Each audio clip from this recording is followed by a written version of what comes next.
આ ન્યૂઝના પ્રાયોજક છે ભારત વિજય લોજ, શુદ્ધ શાકાહારી ગુજરાતી થાળી માટે વર્ષોથી જાણીતું નામ.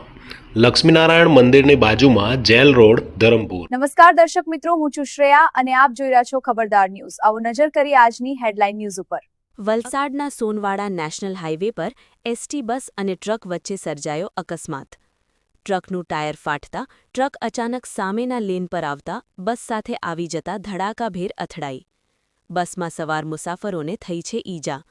ઈજાગ્રસ્તોને સારવાર અર્થે સિવિલ હોસ્પિટલ અને ડુંગરી સામૂહિક કેન્દ્ર ખાતે ખસેડવામાં આવ્યા.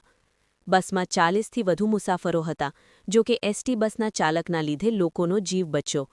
ઘટનામાં 6થી વધુ લોકો ઈજાગ્રસ્ત થતા તમામને સિવિલ હોસ્પિટલ ખસેડાયા.